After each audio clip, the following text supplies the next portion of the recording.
Saudara-saudari dan anak-anak yang terkasih dalam Kristus,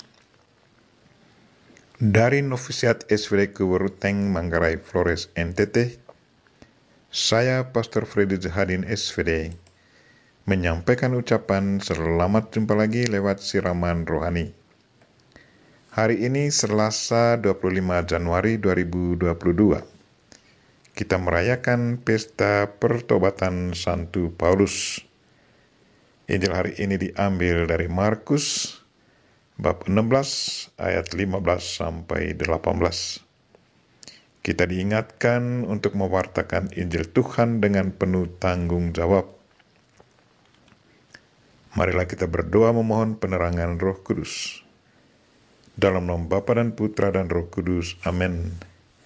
Tuhan dan Allah kami, puji dan syukur kami haturkan kepadamu, karena Engkau memberi kami seorang santo yang luar biasa, yaitu Santo Paulus. Pertobatannya sungguh menghasilkan buah berlimpah bagi keselamatan banyak orang. Kami mohon, gerakkanlah hati dan pikiran kami untuk selalu sadar akan tugas dan tanggung jawab kami sebagai murid-murid-Mu untuk mewartakan Injil-Mu dengan penuh tanggung jawab.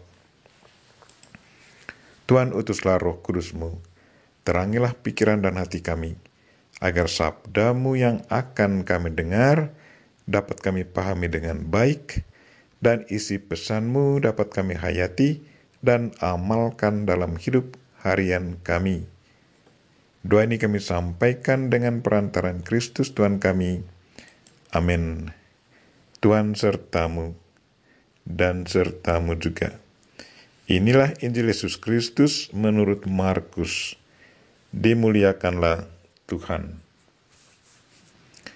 Sekali peristiwa, Yesus yang bangkit dari antara orang mati menampakkan diri kepada ke-11 murid dan berkata kepada mereka, "Pergilah ke seluruh dunia, beritakanlah Injil kepada segala makhluk. Siapa yang percaya dan dibaptis akan diselamatkan, tetapi siapa yang tidak percaya akan dihukum. Tanda-tanda ini akan menyertai orang-orang yang percaya. Mereka akan mengusir setan-setan demi namaku. Mereka akan berbicara dalam bahasa-bahasa yang baru bagi mereka. Mereka akan memegang ular, dan sekalipun minum racun maut, mereka tidak akan mendapat celaka. Mereka akan meletakkan tangannya atas orang sakit, dan orang itu akan sembuh." Demikianlah sabda Tuhan. Terpujilah Kristus. Saudara-saudari dan anak-anak yang terkasih dalam Kristus, tema renungan kita hari ini ialah wartakanlah Injil Tuhan dengan penuh tanggung jawab. Celakalah aku kalau tidak mewartakan Injil Tuhan. Itulah pernyataan Santo Paulus. Pernyataan ini keluar dari kesadaran akan isi pertobatannya. Sewaktu ia ditangkap oleh Yesus Kristus dalam perjalanannya ke Damsyik, ia terkapar ke tanah dan mendengar suatu suara yang berkata, "Saulus, Saulus, mengapa engkau menganiaya aku?" Jawab Paulus, "Siapakah engkau Tuhan?" Katanya, "Akulah Yesus, orang Nazaret yang kau aniaya itu." Lalu Paulus berkata, "Tuhan, apakah yang harus kuperbuat?" Kata Tuhan kepadanya, "Bangkitlah dan pergilah ke Damsyik. Di sana akan kuberitahukan kepadamu segala sesuatu yang ditugaskan kepadamu." Paulus dituntun ke Damsyik dan bertemu Ananias. Ananias membuka matanya dan menyampaikan pesan kepadanya. Allah nenek moyang kita telah menetapkan engkau untuk mengetahui kehendak-Nya, untuk melihat yang benar, dan untuk mendengar suara yang keluar dari mulut-Nya. Sebab engkau harus menjadi saksinya terhadap semua orang tentang apa yang kau lihat dan yang kau dengar. Satu pengalaman yang sangat luar biasa. Santo Paulus ke Damsyik untuk menangkap para pengikut Yesus Kristus. Tetapi Tuhan menangkapnya di tengah jalan. Ia punya keinginan jahat untuk membunuh. Tetapi kini Tuhan sendiri merubah rencananya menjadi pewarta perdamaian, pewarta kabar gembira. Satu bukti bahwa rancangan manusia tidak sejalan dengan rencana Tuhan. Pikiran Allah selalu melampaui pikiran manusia. Allah membuat segala sesuatu menjadi baik, yang jahat bertobat dan berbalik menjadi saksi kebenaran dan pewarta kabar gembira untuk banyak orang. Pesan Tuhan yang disampaikan lewat Ananias diterima Paulus dengan penuh iman, dihayatinya dengan setia, dan dijalankannya dengan penuh tanggung jawab. Karena itu, setiap hari Paulus mewartakan kabar gembira. Apapun situasi yang dihadapinya, ia terima dengan penuh iman. Kalau ia tidak melaksanakan tugasnya, ia melihat hal itu sebagai satu malapetaka.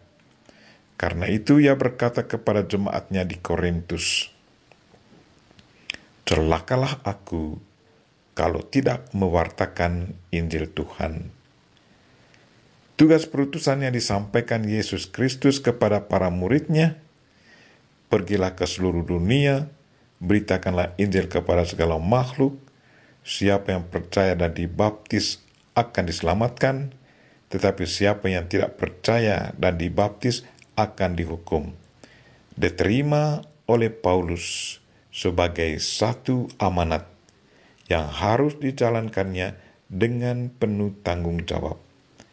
Karena itu, Paulus keluar dari wilayahnya sendiri menuju wilayah lain yang tidak pernah dikunjungi Yesus selama hidupnya di dunia ini. Paulus dikenal sebagai rasul misionaris untuk orang kafir yang tidak mengenal Allah. Saudara-saudari dan anak-anak yang terkasih dalam Kristus, sebagai anggota gereja yang sah, yang sudah dikukuhkan oleh sakramen permandian dan penguatan, kita masing-masing sudah diperhitungkan Allah untuk menjadi pewarta kabar gembira di mana saja kita hidup dan berkarya. Pertanyaan untuk kita, sadarkah kita akan tugas dan tanggung jawab kita sebagai pewarta kabar gembira? Sebagai orang tua, apakah kita selalu mengajak anak kita untuk duduk berdoa dan membaca kitab suci? Sebagai anak-anak dalam keluarga, apakah kita menghormati dan mentaati orang tua kita sebagai bukti cinta kita kepada mereka? Sebagai tetangga, apakah kita selalu menyapa satu sama lain atau mengunjungi sesama di saat tetangga kita alami kesulitan tanpa memandang latar belakang, suku, agama, dan status sosial mereka? Kalau kita selalu menjalankan semuanya, itu berarti kita sudah menjadi pewarta kabar sukacita bagi sesama kita. Tetapi kalau tidak, marilah kita memulainya, mumpung kita masih diberi kesempatan. Kita berdoa semoga perayaan pesta pertobatan Santo Paulus menjadi kesempatan yang baik bagi kita untuk kembali melihat tugas dan tanggung jawab kita sebagai anggota gereja yang sah. Dan semoga Tuhan selalu memberi kita keberanian untuk mewartakan kabar sukacita dengan cara kita masing-masing. Kita memohon Santo Paulus dan Bunda Maria untuk mendoakan kita. Amin. Marilah kita mohon berkat Tuhan. Tuhan sertamu dan sertamu juga. Semoga saudara sekalian dan mereka-mereka yang kita doakan pada hari ini dan segala aktivitas kita sepanjang hari ini dilindungi, dibimbing, dan diberkati oleh Allah yang Maha Kuasa, Bapa dan Putra dan Roh Kudus. Amin.